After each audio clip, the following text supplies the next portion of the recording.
So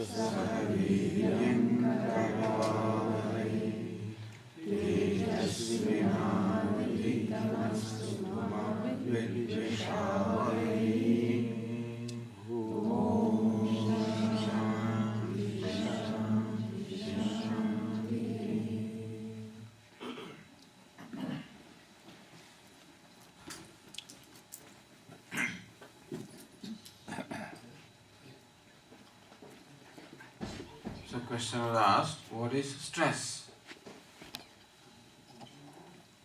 Stress is a mental affliction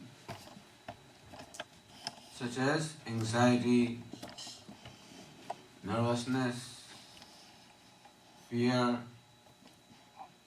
frustration, hurt, guilt.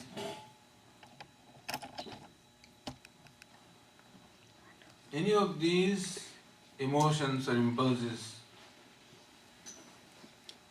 where it arises in our mind, it makes us uncomfortable.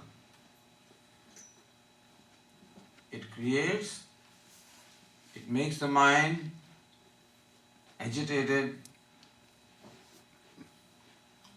We become unhappy.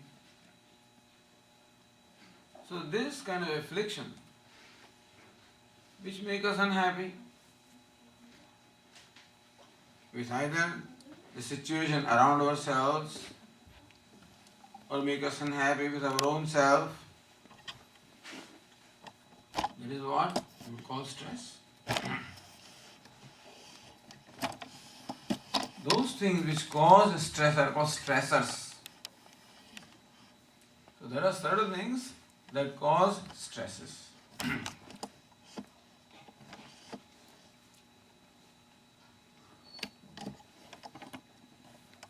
The stress can be caused by the past, present and future. The life that we've gone through in the past can be a cause of stress. What we have to do in the present can be a cause of stress, and what will happen in the future can also be a cause of stress. Basically, from the past, we are carrying what we call hurts and guilts. When we are treated by others in a manner that we consider unfair or unjust, we call that treatment, the effect of the treatment is that our feelings are hurt. When I feel that I am not treated in a just manner, I am not treated fairly, I am not given my due respect, I am not treated the way I expect to be treated by others. Others thus can cause stress by treating me in a manner which is different from what I expect from them. Thus, as we are growing up from our childhood, very often we find sometimes the teachers are not fair to us, sometimes the parents are not fair to us. So this is child's perception, I am not suggesting that parents are not fair, but then child's perception. As a child, I am going and I have my own perception. Because I am a child, I have a very limited understanding of life at that time. And therefore, I may perceive that we are two siblings. Sometimes I feel that my elder brother or sister or younger brother or sister, Sometimes I feel that the parents are partial to them. Because I'm an older brother, I'm always asked to sacrifice for the sake of the young. Hey, come on, he's young now, come on, let go. So if he snatches away a toy from me, I'm supposed to let go because I'm a little older. I'm just 2 years older than, I'm not really old from my standpoint. I think I'm still small. But parents think that I'm old. Whenever I should behave as an elder brother should behave. You should be large-hearted. You should let go. You should accommodate. You should sacrifice. Sometimes younger brother throws tantrums and gets away what he wants. He gets 2 candies, 3 candies. I don't throw tantrums, therefore I really settle with 1 candy. I asked for other candy from my mother. He said, no. So you gave him 2 candies, why did you give me 1? No. He's small, he's younger. So that's okay with him. Not you. You are, you're old. You should understand that candy is no good for you. 1 candy is okay. So because I'm older, I should understand a lot of things. Thus there are many expectations from me.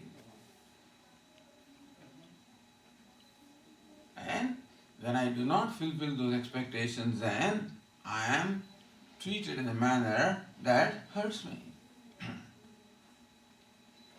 Sometimes some elders in the family also are not very fair to us. We had an uncle who would always criticize us, would always praise his own son, so how smart he is, how intelligent he is, how stupid I am. So very often I was made to feel that I was stupid, I was no good.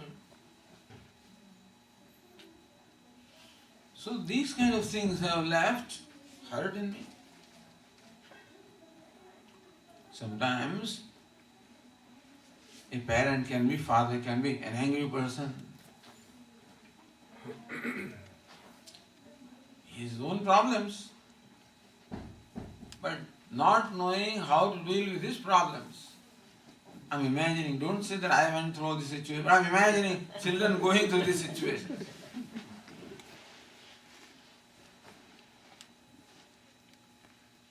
A person not knowing how to deal with pain vomits out,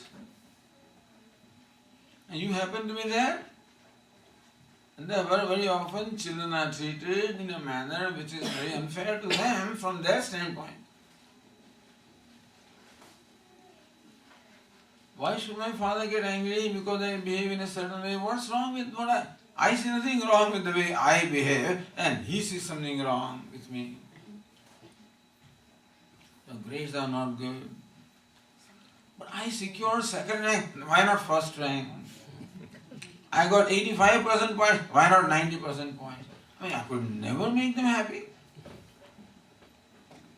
And somebody else was always smarter than me. Look at your friend, look at that person, look at how he is. So this comparison that goes on between children, very often parents use this weapon of comparison to put pressure on their children. Look at your brother. When he was of your age, what points he used to score, what rank he used to score. Look at your friend, look at your cousin. Make me feel inferior, make me feel I am not good enough. Just some of the examples I am giving you. This when people are growing up, they very often grow up with a feeling that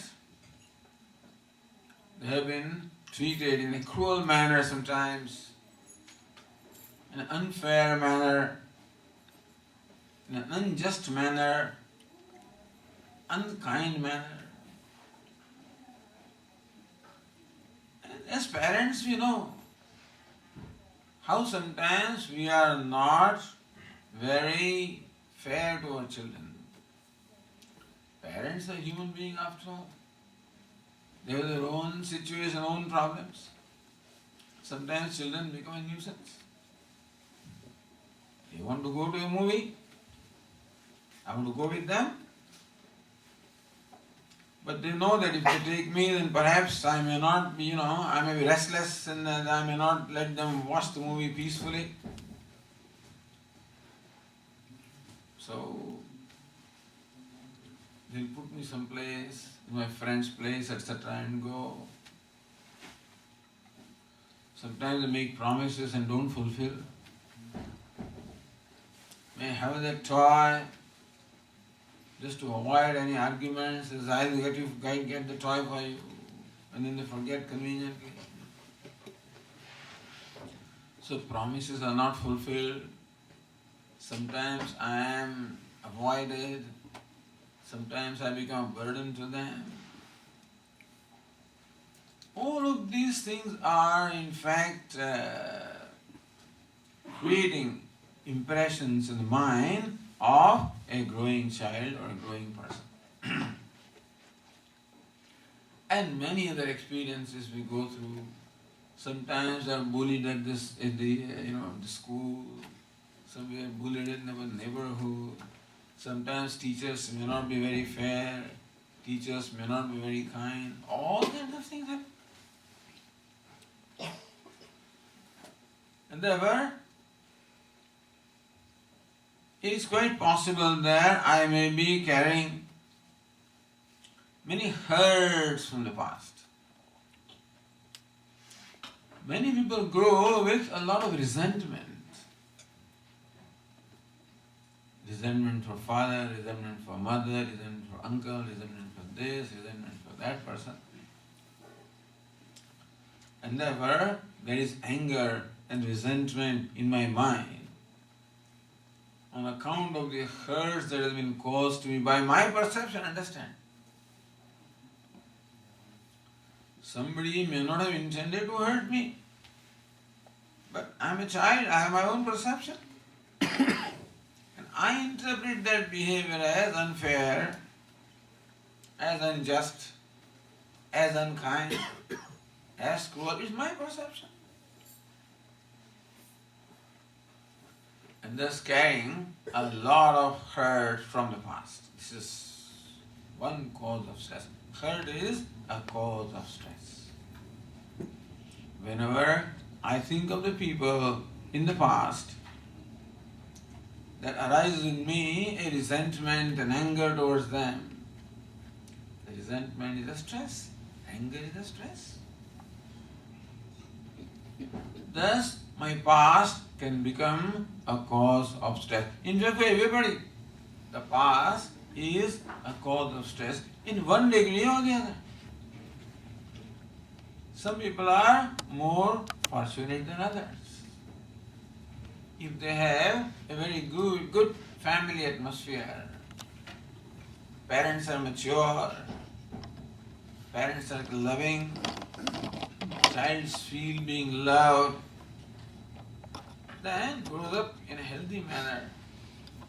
There may be fewer instances of being treated in an unkind or unjust manner. And therefore, there may be less feeling of hurt from the past. But past can be a cause of stress. Many children growing up in today's society with single parents, etc., sometimes there is conflict between the parents. Parents are not getting along. And very often the fights happen in presence of the child. The child does not know how to interpret that. Sometimes the child feels that I am responsible for what is happening to them. And then also, sometimes there is also a feeling of guilt. Hurt and guilt. Hurt is when I interpret that I have not been treated in a fair or kind manner, I have not been given my due respect, then I'm hurt. My feelings are hurt, my ego is hurt. Or other cause of stress, the past, is guilt. When I hurt others, when others hurt me, there is hurt. When I hurt others, there is guilt. It's quite possible that I may have treated other people in an unfair manner, unkind manner. I may have insulted them. I may have told some lies. I may have cheated them. I may have committed a little theft here and there. Children do. So all those kind of things. Mahatma Gandhi, for example, he writes in his autobiography as to how he also committed some theft. He felt guilty for the whole of his life. That was not present in the last moment of his father. His father was passing away, that he was not present at that time because he was occupied with something that he wanted to do and never. So a sense of guilt for what we think we should have done, which we could not do. Or what we think we have done, which we should not have done. Guilt arising from omissions and commissions. Omissions, what I should have done, but I did not do.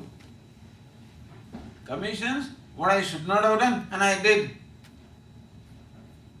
These things keep on happening. Therefore, we may be carrying with us a burden or a baggage of hurt and guilt from the past.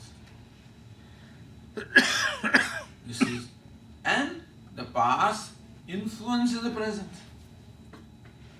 What we've gone through in the past creates many conclusions, and many conclusions about our own self, many conclusions about the world around us.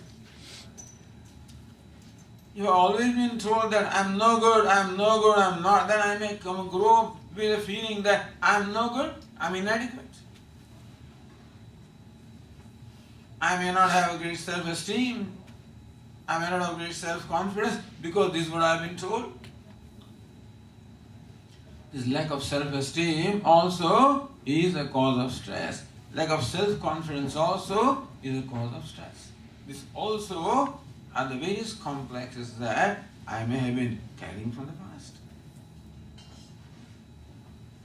Because we are not enlightened, we are not omniscient. When we are born completely ignorant. And it takes a long time for us to become mature. Our Swami says that as far as animals are concerned, such as a calf, if the calf grows for a few years, it becomes a mature cow and also becomes an emotionally mature cow.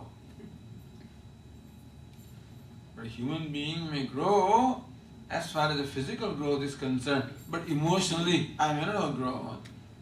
I may not be an emotionally mature person because of these various hurts and guilts and complexes that I am carrying with me. This past has a strong influence upon the present. And therefore, we have to settle account with our past. In order to make us free from the undesirable effects that the past creates in us, we have to settle account with the past. Swamiji, what do we do? How do you settle account? What do you mean by settling account? Settling account means that it does not leave any sense of hurt or guilt in me. When my mind is free from hurt and guilt from the past, then we can say that we have settled account with the past. But Swami, it's a fact that I've been heard on many occasions in the past. People have been cruel to me. People have been unkind to me. And that, so it has left a lot of hurt in me. What do I do with that?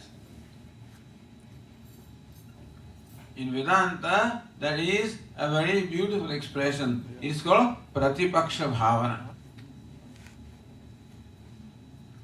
Bhavana means an attitude. Paksha means position. Pratipaksha, the opposite position. The attitude of the opposite position.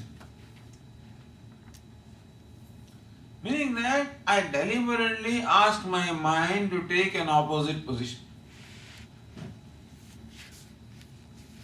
If by looking at something from one standpoint, suppose some anger is created in my mind, because a person behaved in a certain way and therefore it has given rise to anger towards that person. That anger is created because of a certain perception, of a certain attitude, that what that person has done is not right. Pratipaksha Bhavana. He is a cruel person. That is my attitude, and that is what has caused anger in me. I deliberately make my mind see how there is kindness in that person also. That perhaps at a given time, in a given situation, that person was cruel to me. But there are other situations when that person was kind to me also. Or maybe that person was cruel to me in a given situation. But then he has been kind to many others, He has not always been cruel to everybody. He has been kind to others also. I make my mind see that thing deliberately. Meaning that I deliberately make my mind see the opposite quality in that person which is also present. Because that's the nature of things, that whatever is created is a combination or a mixture of virtue and vice. There are good and bad things in everybody. In us also, there are good things and bad things, evil things. We have in our heart kindness, compassion, love, goodness, that we have in our heart. But sometimes we find ourselves cruel also, unkind. So we should remind ourselves that what is the basic nature of a person. Vedanta teaches us the basic nature of a person is goodness, kindness, love, compassion. That is our basic nature. Even the basic nature of the person who has been unkind to me, even that person's basic nature also is kindness and compassion. But Swami, I have never seen that person kind. I have never seen that person compassionate. How do you say there is kindness, compassion there? That is what Vedanta teaches. That everybody inherently is a kind, good, beautiful being. That is the reality of everybody and everything in life.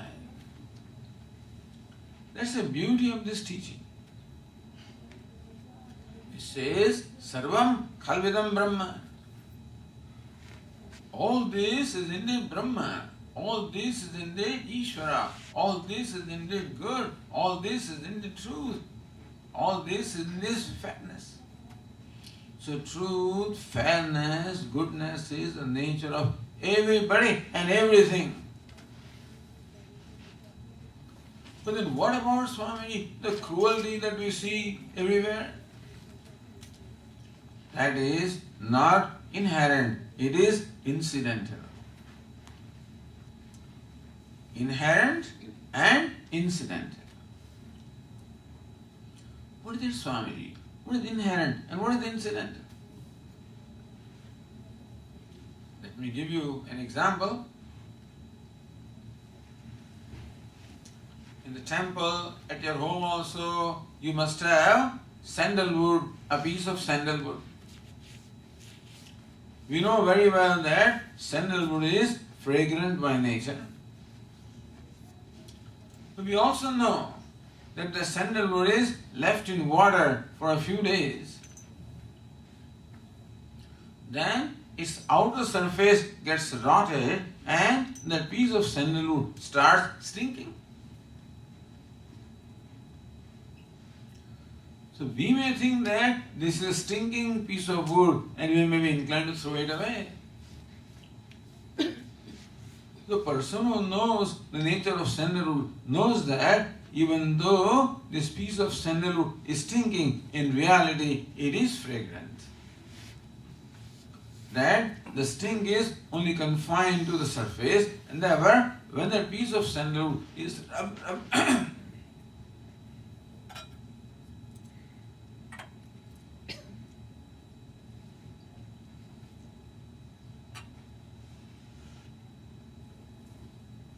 rubbed against a stone, when the outer surface wears out, then the fragrance, which is the inherent nature of sandalwood, becomes manifest. So in this case of sandalwood, we see two things, fragrance as well as stink. Stink is incidental. It is not the true nature of sandalwood. Incidental in as much as it is because of some improper contact with water. But that goes away and the fragrance, which is the true nature of sandalwood, becomes apparent. Similarly also, in ourselves, there is fragrance as well as stink. Sometimes we find ourselves angry, sometimes resentful, sometimes cruel. Sometimes we find ourselves telling a lie, lying also, sometimes. Is that our nature? That is not our nature. That is only incidental. Vedanta teaches that all that evil is due to ignorance. It is a product of ignorance. We are all born ignorant, and therefore, due to ignorance and due to the non-discrimination that ignorance causes, we have been given, we'll explain that. But we inadvertently allowed these evil tendencies to enter into us. They are not our true nature, they are intruders. This is anger or cruelty, hatefulness, all of that intruders, they are not our true nature. Our true nature is kindness and compassion. Similarly also, a person who was angry at me, the anger or unkindness or cruelty is not the nature of that person. What is the nature? The nature of that person is kindness and goodness and love and compassion. Even though it may not be very evident to me, I may not have, I have never seen that person like that. Maybe.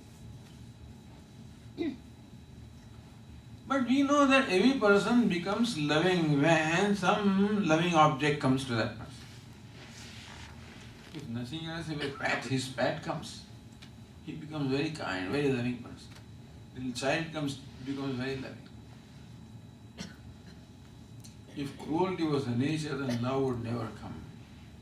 The fact that even a cruel person also becomes loving now and then shows that it is there. In the core it is there. Because of ignorance, because of wrong values, because of wrong upbringings, because of distorted perception about the life. People have unfortunately cultivated these evil tendencies unintelligently, inadvertently. But it is nobody's fault. Ignorance is the only cause. Vedanta teaches that ignorance is the cause of all the evil. But Swamiji says there is no such person as a criminal. No such person as criminal. Person is a person, a good person. The so-called criminality is incidental. Is due to some extraneous factors. Maybe some kind of tendencies he inherited from the past also, and some extraneous factors when the person was growing up. And therefore, when in my mind there is an anger at some person, because of the way that person treated me in the past, I deliberately make myself see how inherently even that person also is a kind and loving person. I make my mind see some incidents in the life of that person when that person was kind to somebody, not to me. And this way I can make my mind appreciate the fact that this person is not responsible for anger.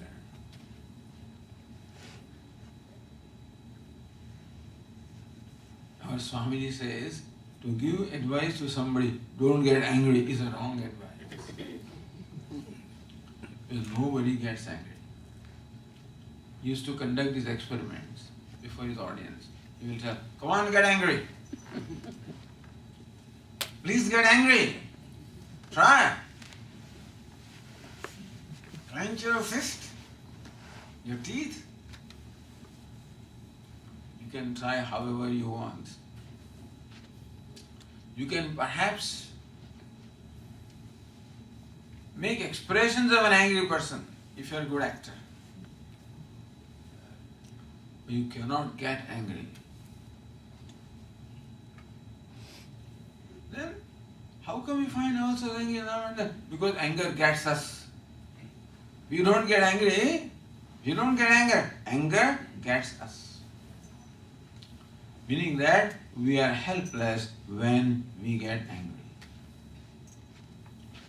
If you understand our nature, then it would be also possible to understand other people. Others are also angry, unkind, cruel, out of helplessness, not out of free will. Willfully, nobody can get angry, as we just tried. In the Bhagavad Gita, Arjuna asked this question. Athakena prayuktoyam papam chardi purusha anichanda vivarshanya baladiva niyojita. Hey Varshanya, O Lord Krishna, Arjuna is asking his teacher Lord Krishna in the Bhagavad Gita, what is it that makes this person conduct himself as an unbecoming manner? Against his own will, that person acts in a manner which is wrong, which is unbecoming. Why? You use the word papa. Papa means a sin. What makes a person commit a sin? What is a sin? Sin can be called an action that is in violation to the basic values of life.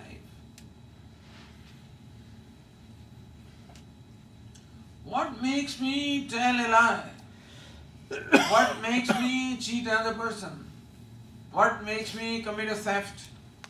What makes me become dishonest? What makes me get angry? What makes me cruel? Anichandavi. Nobody wants this. Nobody likes to be cruel. Nobody likes to be angry. Nobody likes to cheat. Nobody likes to steal. And still people do that. Still we also often do that. That is out of helplessness. It is not our free will. It is the abuse of free will. It is out of ignorance, out of helplessness. So if I can make myself see how a person is helpless when the person gets angry, in the past and present also. In the present also, very often I become an object of people's anger, people's unfair behavior, unjust behavior in the present also. What is the way? Way is what we call forgiveness. In Sanskrit called Kshama, forgiveness, accommodation, large-handedness. How can we do that? We can do that by making ourselves see how that anger or cruelty in fact represents helplessness of the person.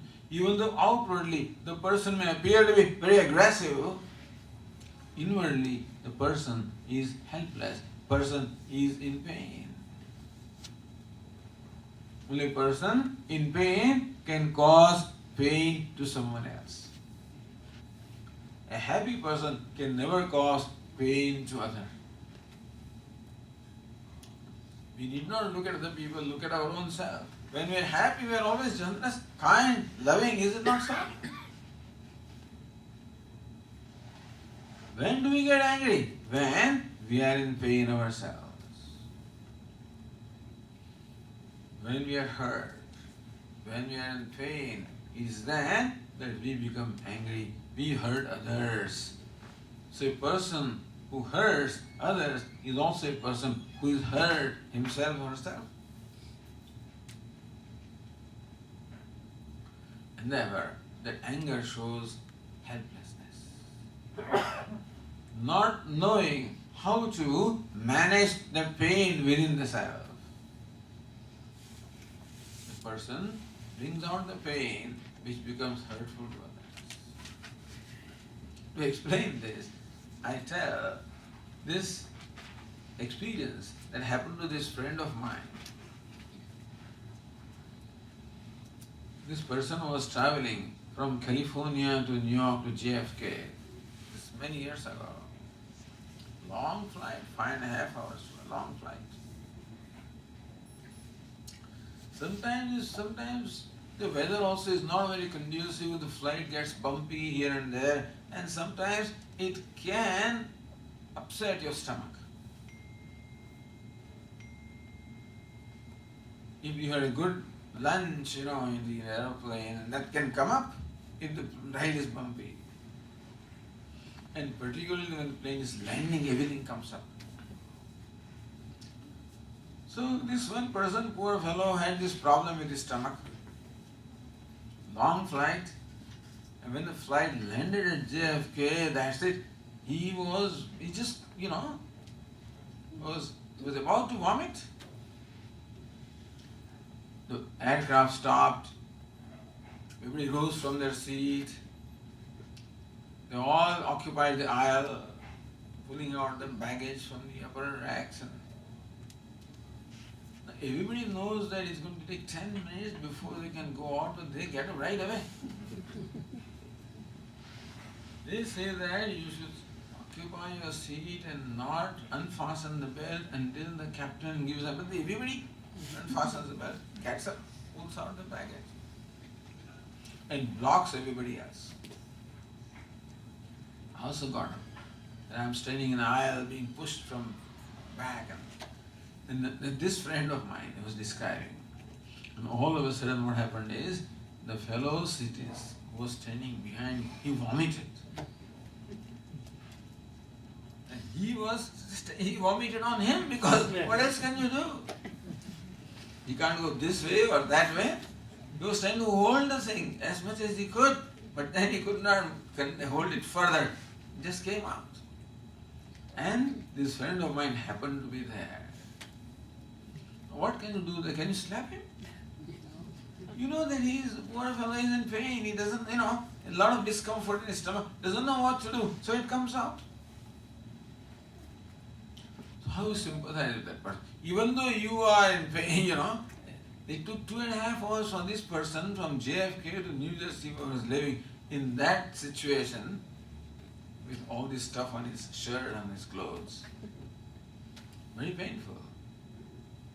But still, you do not punish that person. You don't get angry at that person because you know that the person is helpless, the person is in pain. Anger is just like that. It's a vomit. It shows some discomfort inside. And this person does not know how to deal with that thing. And so it comes up. You happen to be there. Therefore, you become object of that person's anger. So, when we offer a two-step response, not one-step response, two-step response. One-step response is, somebody gets angry at me, I retaliate right away. That is the one-step response. That is an impulsive response. A two-step response is a deliberate response. Before I respond, I deliberate. I deliberately make my mind see the person behind the behavior. That I respond not to the behavior, but I respond to the person behind the behavior. If I respond to behavior, I will retaliate in anger. But if I make my mind deliberately see the person behind the behavior, then I see a person in pain. I see a person who is helpless. He may appear very aggressive outwardly, very cruel outwardly, but inside the person is helpless, in pain. And when I see other person in pain, then my sympathy gets invoked. It is then that this kshama or forgiveness becomes possible. Oh, I forgive you. That's not the way to forgive. So you always forgive them. If you don't forgive them. Sometimes people feel that when you do not retaliate, that's called forgiving. But then inside we nurse a lot of hurt. That's not forgiveness. Forgiveness is that which comes out of sympathy or understanding and sympathy. Sympathy, which is the result of understanding, this is when you can genuinely forgive somebody. Thus we gave the understanding as to how anger and all the impulsive behavior, whether it is anger, it is cruelty, resentment, whatever it is, everything is a result of or expression of inner pain and inner helplessness. If you make our mind see that, then a true sympathy can be invoked from ourselves, and with that sympathy, I will be able to forgive that person. Compassion. Buddhism is very big on this. They have compassion meditation. And they ask you to imagine in your mind this person who caused hurt to you. Bring that person in the mind. And as we say, I don't know whether they say or not, but this is what we are telling you. Because these people are there in our mind. Every time the thought of that person comes, you get angry, upset. So we have to settle account with that. And there may not be many people, there may be a few people. Few important people. You see, everybody's behavior does not matter to us. What matters to us is the behavior of a few significant people in our life. In everybody's life, there are a few significant people. Like parents may be significant, teachers may be significant, some other elder may be, some people may be significant. A Swami may be significant, a Guru may be significant. And when we are not treated properly by the significant people, that's what is most hurtful. We don't care for everybody's behavior. We can dismiss them easily if they are not important to us. If they are not significant to us, it is possible for us to or shake it off. But people who are significant to us, we should visualize that person in the mind, the behavior of that person which caused us hurt and make our mind deliberately see the person behind the behavior. As to how it was a reaction out of helplessness, out of pain. If you believe in law of karma, then also it becomes helpful to deal with the past. Our Swami says, law of karma is like shock absorber. You know shock absorber? It absorbs most of the shock from the roughness of the road, and so we are saved of the trauma of the shock. Most of it is absorbed by the shock absorber. This karma can be a shock absorber. What's the reason why I had to go through the experiences? Why me, Swamiji? This question often occurs to us, why me? Why did I have to go through this?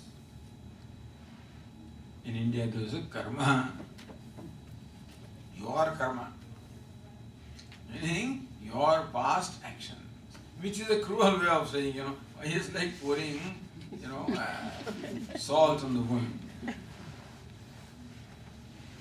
Sometimes people go to hospital and tell the suffering person, it's your karma.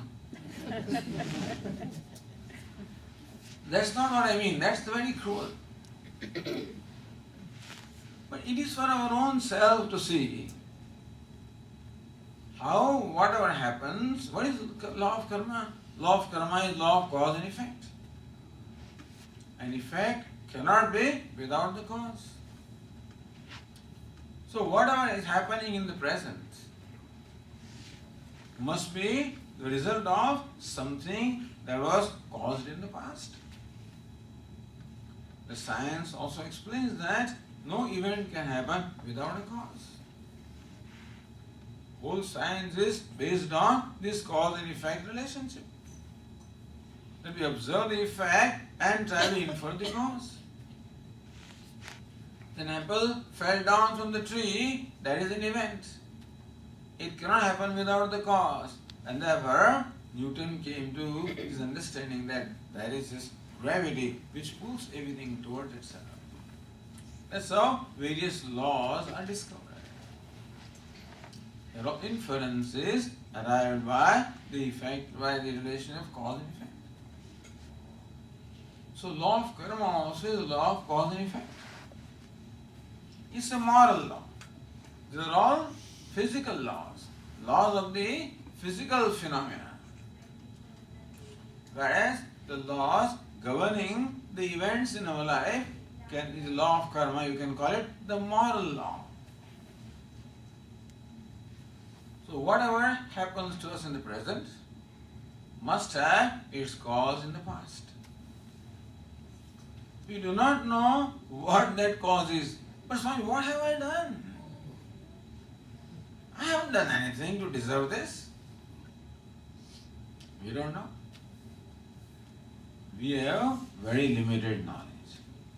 And therefore, we do not know what actual cause was there, what actual karma was there, which was responsible for this event in the present. We do not know. Sometimes you know. When you're vomiting, you know this is the food that you ate. So sometimes things are very, very evident to us.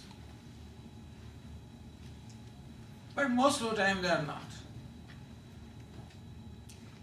And the past can be this life or the past life also. Because law of karma is based on the continuity of life. The embodiment comes to an end, the body comes to an end, the life does not come to an end, and Vedanta teaches that the life, being the soul, simply transmigrates from one embodiment to the other embodiment to continue its journey. And when you transmigrate from one embodiment to the other, you carry all your baggage with you. Just as when you change the house, you take all the baggage with you. In India, in the olden days, traveling the train, there used to be junctions where you change the train. At that time, from one train, you go to the train. You carry all your baggage. Don't leave anything behind. When you're boarding a train, you count how many pieces of baggage you are carrying. Mother counts 11 pieces, including some purse in your hand, including this and all this is counted. And you count 11 number of pieces when you go there. And to the next train. Similarly, from the past embodiment also, all the baggage we bring here. Except that we do not know what that baggage is. Swami, how can I believe in the past world? If there's a past world, how come I don't remember? Thank God that you do not remember. Thank God that we do not remember a lot of things that happened even in this life, otherwise we'll get... As it is, with what we remember, we're half crazy. Can you imagine if you remembered everything that happened in the past life and another past life and past? It's impossible. It's a madhouse. Therefore, it's a great blessing that we forget everything when we die and we are born with no memory of the past. Meaning that we do not know what we did in the past which has caused this thing in the present, but there must be some reason. Kuch karana hoga. That is the version which says, kuch karana hoga. Means there must be some reason. So why is happening with karma? Whose karma? My karma. Which karma? I don't know. And I need not worry about it. Because I did it that time. I did not judge myself in the present for what I did in the past. I must have done something in the past at some time which has caused this. No, Swami, this person did this to me. That person is merely an instrument. Because our karma requires that we have to go through a variety of experiences, pleasant as well as painful. It is said that when you perform a virtuous deed, then you are creating for yourself the ground for a pleasant experience. When you wind up doing something vicious, then you are creating for yourself a ground for a painful experience. Possible that we may have done something which is not proper in the past, because of which we have to go through this painful experience now. And this person is merely an instrument in causing a situation which was required for me to go through the pain. Is it not so? I mean, for any event to happen, for this talk to happen, you must be all there for me, or I must be there for you. Then only an experience can happen. Similarly, for a painful experience in my past to happen, that person was chosen as an instrument to behave in a certain way so that I could go through the experience. And therefore, that person is not responsible. It's my karma that is responsible. Who is responsible? Karma. Means nobody. And that is how karma becomes what? A shock absorber. It absorbs all your shock. And this is how we make a deliberate attempt to clear our mind of the hangover from the past. Because we do not let things go, we hold on to them. Every experience leaves some kind of an impression which is left behind. Meaning that experience is not concluded there. So we should conclude that whatever of the past has not been concluded, which has left this kind of painful impressions in our mind. Which impressions, whenever they arise, they disturb my mind. Otherwise I don't care. If the past did not cause any influence in the present, it doesn't matter. Unfortunately, that past causes influence in the present. And that is what I do not want. I do not want my mind to be disturbed because of what happened in the past. Therefore, it becomes necessary to deal with those stresses of the hurt that others have caused by what we call compassion, sympathy, kshama, forgiveness, by this understanding. And even after we have done this, it may again Even when we actually forgive somebody, again that same stuff may come back. Again you forgive, again may come back, again do that. Depends on how deep the impression is, we may have to do this several times. Slowly then, its effect will be worn out. And will become, this is freedom.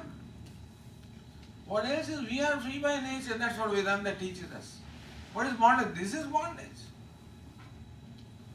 All these kinds of things that we are holding on to, in fact, they only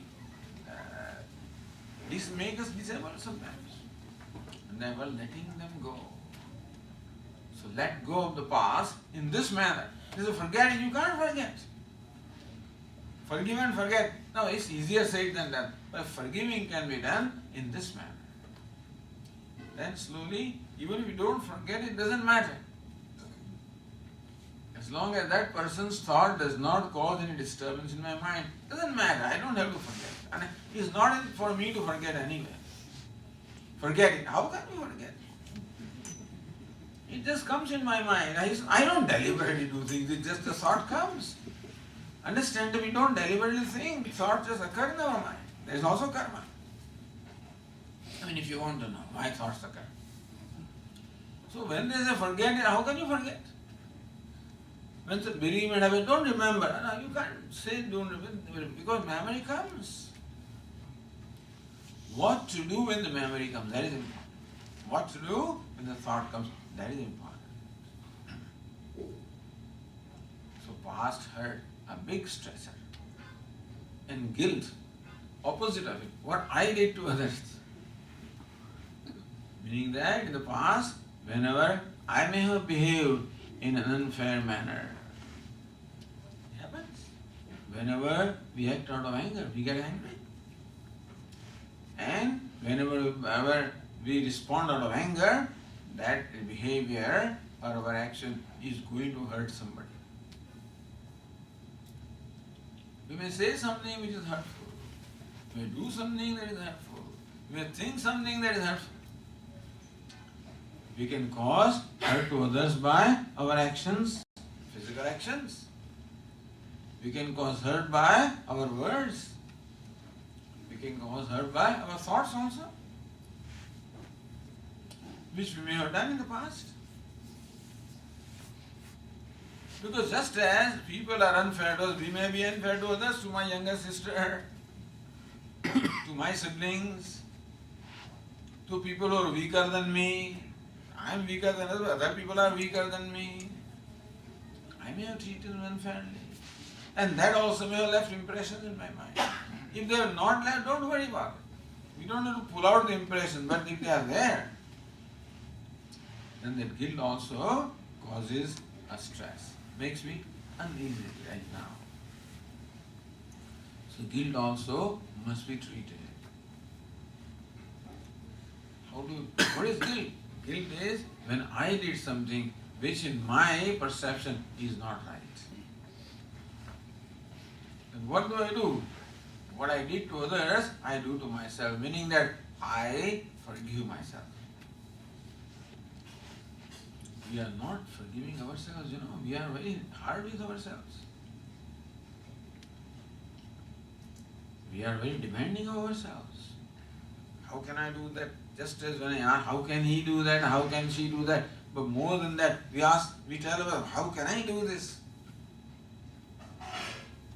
So this guilt is when we do not forgive ourselves. So then I see that event. When in my perception, I did something that was not right. I acted out of anger. I acted in a very unfair manner. Then I see how I was in pain. Same thing. Just as the rule that we apply for forgiving others, the same method we can apply for forgiving ourselves. Why not? But Swamiji, then if you forgive yourself, that means you'll do it again. No. I genuinely repent for what I did. At the same time, I realize that I am also a limited person. I'm not omniscient. I'm not omnipotent. I also am a limited person with my own limitations and weaknesses, and therefore very often I am also overcome by weaknesses. And therefore, I should not be too hard on myself. I should not expect myself that I should have no weaknesses at all. They are there. Or they were there. And therefore, understanding myself and forgiving myself. That is how I can overcome what we call guilt. So past. How the past causes stress. Having created hurts and guilts in us. So hurts and guilts of the past. How about the future? The anxieties of the future. They are also very stressful. And how about the present? The challenges of the present. So anxieties of the future cause stress. The demands and challenges of the present cause stress. How do we deal with that? We'll continue tomorrow. We have a class tomorrow also. We'll continue discussion tomorrow evening. Before we conclude on what we discussed today, if there is any question anybody has, we can spend a few minutes before we conclude this. They have a cordless microphone. If anybody has questions, maybe you raise a hand. So Swamiji, I think for anything that we want to make it happen as a permanent thing in our life, such as compassion, even anger, if we have it inherently in us, but it just comes out. Mm-hmm. Similarly, compassion is there, but it needs to be brought out. So what I'm looking for is some sort of a daily practice, some, so to speak, formula that will keep bringing this thing to surface so that it happens naturally rather than after the fact that you have to remind yourself. So is there any such Right. hint? So how to make this compassion spontaneous? That's what you're saying. Right now it is not spontaneous. Anger seems to be more spontaneous than compassion. But anger is not spontaneous, anger is impulsive. So what is inherent to us is spontaneous. What incidental is called impulsive, meaning anger, etc. are called impulses. Whereas compassion is our nature. But it is buried on account of allowing ourselves to be controlled by anger. What has happened is compassion is as though buried within ourselves. And we have to bring it out deliberately as we just discussed. That when our mind gets angry at a certain person on account of what that person did, then we go through the exercise of making our mind seeing the person behind the behavior and thus bring out the compassion which is in us. Meaning that to invoke the compassion will require an effort. Anger requires no effort. To invoke compassion will require. That's why we say that doing it once may not be enough. Again, after a few days, the thought of that person may make me angry again. Again, I must go through the exercise to invoke compassion. Do it again and again and again. In course of time, you will start becoming less and less effortful. More and more effortless. Day will come when it will become effortless. That will require a long practice. But with every step, you proceed further and you climb one step. Ultimately, it's a matter of commitment, a value for compassion. I must know that compassion is a very valuable thing to me. It makes me a human being in the true sense. I also should have value for becoming free from anger. that anger is my enemy. And anger compels me to behave in a manner which hurts others, and in turn it hurts me also. In fact, anger hurts us first before it hurts others. Anger is compared to fire. Just as fire burns its own source first. If you want to, you take a matchstick and you want to, start your stove or something like that, the matchstick must burn first before it can burn something else. Similarly, when anger arises in our mind, it burns us first before it hurts others. So the value for becoming free from anger and the value for invoking and getting established in compassion. The first, this value is important. Then we are motivated. When compassion is valuable to us, then we are motivated to become compassionate. We know that when we are compassionate, we are happy. We are true to our nature. We are very comfortable. We are free from all stresses. We are happy. When we are kind, we are compassionate, that is when we are truly happy. We are our true self.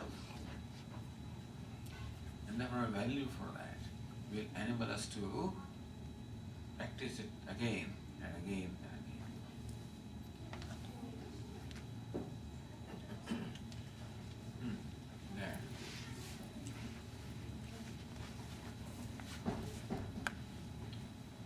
Pranam Swamiji, you stressed up on the ignorance that as a cause of the different bad behaviors. But when we look at Duryodhana's expression that Janami dharmam nachame pravritti, Janami adharmam nachame nivritti, means, and he was taught by the same gurus as Pandavas were taught. And of course, I'm assuming he was well educated and well taught. How we reconcile the ignorance and the knowledge or ignorance of Duryodhana and his behavior? Right. As I said, ignorance causes these evil habits. Now, Duryodhana has brought this from his past. He is born with the strong tendencies. And unless Duryodhana has a value to overcome those tendencies, he cannot overcome them. Nobody can overcome these evil tendencies unless a conscious and deliberate effort is made for a length of time. Because over past many births we acquire those things. So what has been acquired over a long period of time will take some long time to overcome that. Duryodhana did not have unfortunate value for becoming established in dharma. And Pandavas and Yudhishthira in particular had a value. That is also their samskaras. So all the Kauravas are said to be the incarnation of all Rakshasas or Asuras. And Pandavas are the incarnation of Devatas. Therefore these two represent the two tendencies, Devi Sampatti and Asuri Sampatti. That's how Duryodhana has been painted as an embodiment of adharma. To show us what ultimately happens. And Yudhishthira is represented as embodiment of dharma. So how following dharma is not easy. How it is painful. You go through lots of hardships. But it did not matter to Yudhishthira. He went through hardship, but he never compromised dharma. Whereas for Duryodhana, artha and kama, the comfort and pleasure are important, never dharma gets sacrificed. For Yudhishthira, dharma was important, artha kama, comfort and pleasures may have to be sacrificed. But ultimately dharma will win. Took a long time, finally it won. Took a long time for Duryodhana, but finally he lost.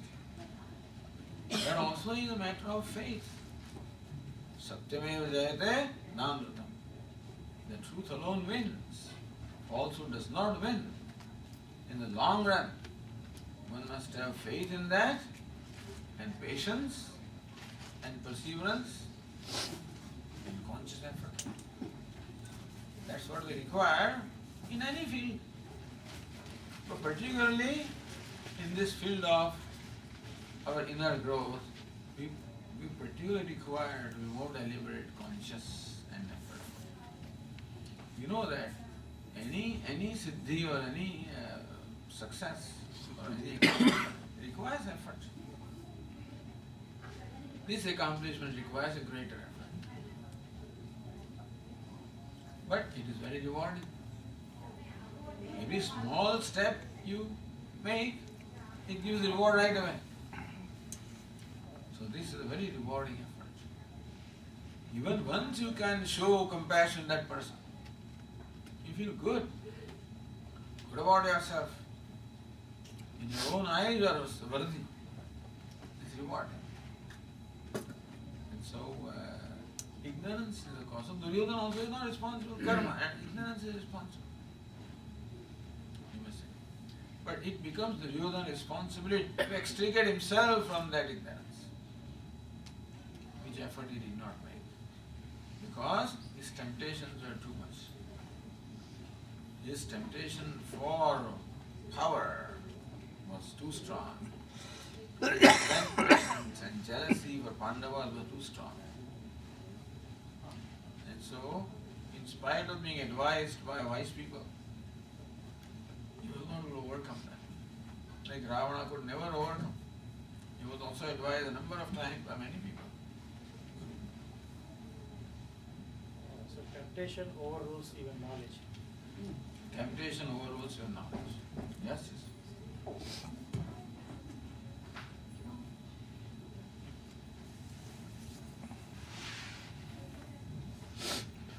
Swamiji, this is an American question from an American. Hmm.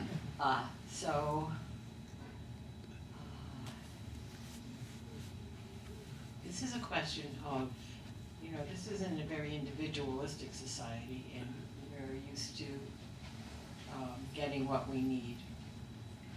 And many situations where anger and those non-compassionate feelings come up have to do with a conflict of needs between what you need and what the other person needs. And I was recently in a situation where I was choosing between being able to proceed with my own personal process or have to take care of a person. And it was just a short-term situation, but it was very critical to me in my learning. And I guess my question is, if you have this compassion and you understand that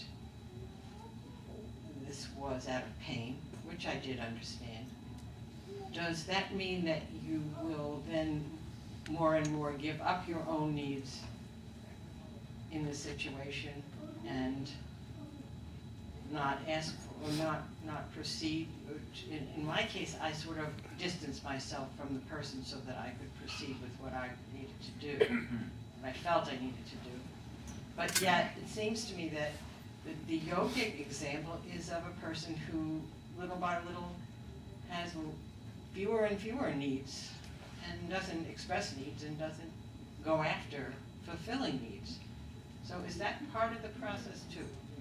Right. It's a matter of, again, a value. A value of becoming free from needs. Either I take the path of fulfilling my needs and see my success in fulfilling the needs, or I see success in becoming free from needs. So fulfilling needs has no end. You fulfill one need, other need arises. I mean, this is our experience all this time also. So if our experiences have enabled us to understand this, that fulfillment of need is not really solution to the two needs, but letting go of the needs for some more noble cause. You cannot let go also unless there is a adequate reason. So for being compassionate to that person, it is true that for practicing this valueless of compassion, it is likely to involve hardship on our part. It is likely to involve letting go on our part. Likely to involve some pain or sacrifice on our part. And therefore, these values of kindness and compassion cannot be followed unless we are willing to let go of our personal demands. When I have an understanding that fulfilling personal demands is not the end of personal demands, and therefore, not rejecting personal demands, we can't, not suppressing personal demands, growing out of them by doing something superior to that. So being compassionate to other person will require me to let go of some personal demand on my part. Then only I can do that. And if I do that deliberately, then it's not a suppression of my demand, you see. If I do it helplessly, it is suppression. Suppose you are employed by somebody and that person forces you to do certain things and you are helpless and then you do, it's a suppression. When you are in a position when you have choice not to do and still you do, choice to create distance and walk out, or stay in the situation and be compassionate. When you do it by your choice, then it is demonstration of self-control. And that's the way we can slowly grow out of our own demands. Because many of these demands are demands of the ego. The demand of stomach, there are some basic needs we have, which you may not be able to let go. Hunger and thirst, etc. But most of the demands are demands of ego. Ego is like fire. More you feed into that, more it grows. That's all it is. So if we know that, if we have value for growing out of these demands, then we will be able to exercise compassion and go through whatever it takes to be able to practice that compassion, which may be letting go of my demand, as you say. If you willingly do it, you will enjoy that process. When you are able to let go of one demand to do something which you think is right thing to do, as a result, you will be more satisfied than had their demand been fulfilled. So this is a rewarding process every step. When done with understanding, with maturity, with understanding, when it's done, it will be a rewarding process. Yes.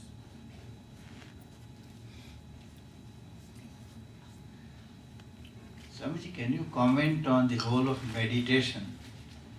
Which can it help us in implementing the values we believe in, and how helpful it is in understanding clarifications and all? Very much. Meditation is like going through in our mind the process that we did here.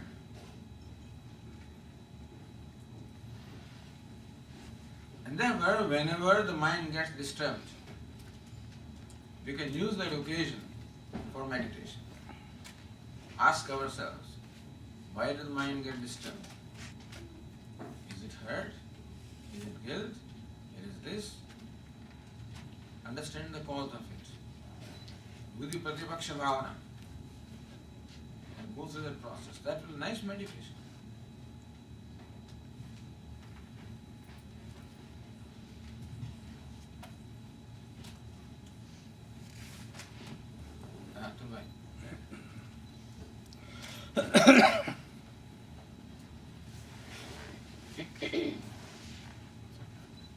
Swamiji, I have a question about interaction between two people based on law of karma that you explained. So the person is acting in a particular way, is giving you some experience based on your, law of karma. So are you also acting in such a way that you're giving him back an experience based on law of karma for him? Are these interactions matched throughout this universe? That's the way the interactions are happening. And if that's the case, that must be very hard to actually design. It's very hard to design, no doubt about that. But you see how all natural phenomena are so complex. Just as the mind is complex, even the physical phenomena are also very, very complex. And somebody has designed them, and somebody is operating them. We call it the universal wisdom. Call it God if you don't, or universal wisdom. And so this whole universe functions, and the whole universal wisdom is behind that, otherwise it can't function. We know that when we are not able to display adequate wisdom, how we mess up things. So human beings mess up, nobody else messes up. In nature there is no mess up. Even in creatures other than human beings there is no mess up. They just do it as they are designed to do. But yes, so we have to accept this universal wisdom which is able to deal with very complex things. It is true. What kind of computer it must be that must store in memory all your past words and this and that, all past karma of everybody, and then I don't know, it is very difficult even to imagine. But that has to be, because without law of cause and effect there will be no order. If I am stuck with something which I am not responsible for, it would be unfair to me.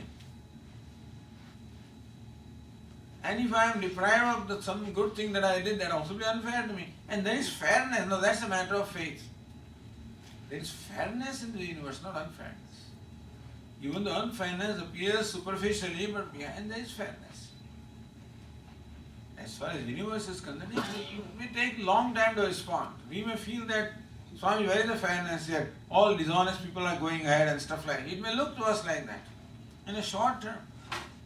But take a long-term approach, you find things work out. Just as we abuse the nature today, after 50 years, after 100 years, there may be global warming, there may be acid rains. It may take time, but the response does come. Similarly, nature has its own speed with which it functions, but things ultimately sort out. They even out. And so, it's a matter of faith, but it's not faith without reason. It's what we call an enlightened faith rather than a blind faith. Nothing wrong with blind faith either. Blind faith is when we don't know the reason. In this case, we can at least intellectually see that it makes sense.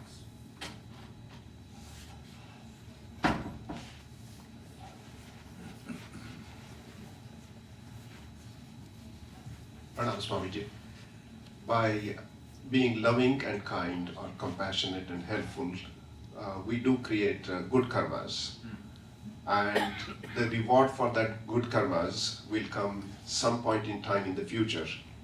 Does this mean that I will never be absolved of the cycle of life and death? Very good, that's a very technical question. Even good karma also is karma, and that also will bear its result. And for experiencing which I will take another embodiment. But there are two kinds of good karma.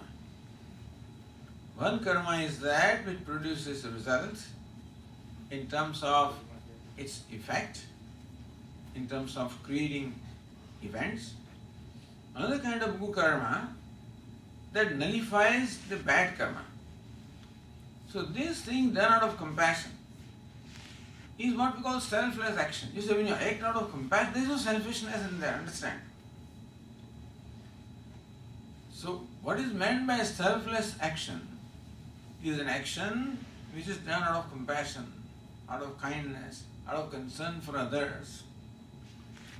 That kind of karma does not produce a physical result. The result it produces is to bring inner purification, meaning that to neutralize some of the evil karmas of the past. So that karma will not add to your load of karma for a next embodiment. But if you perform a good karma with a personal desire, personal agenda, then that will be the result for you to experience. No personal agenda, that's Bhagavad Gita.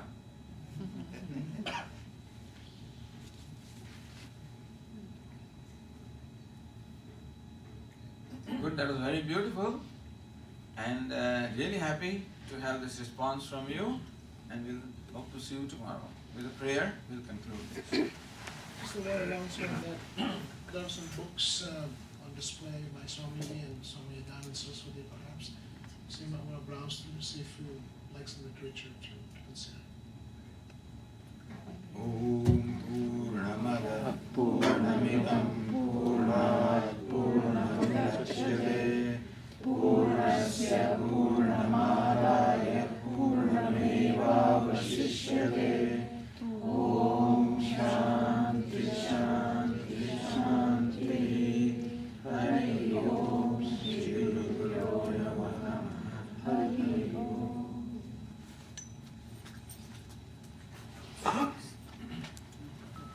You'll see a display of books, etc., which you are invited to go around. On behalf of Shri Dwarkamai Vidyapeeth, this sanctum where we all listen to this beautiful lecture by Swamiji, I would like to request Shri Sanjay ji from Gayatri Parivar.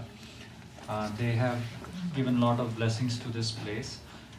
So I would request Sanjay ji to present a bouquet to Swamiji on behalf of Dwarkamai.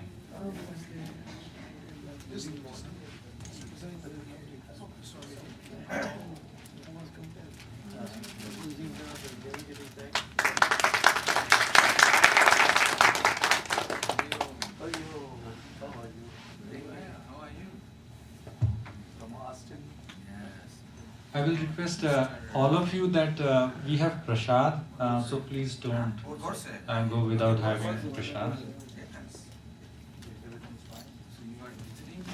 Yes, my son.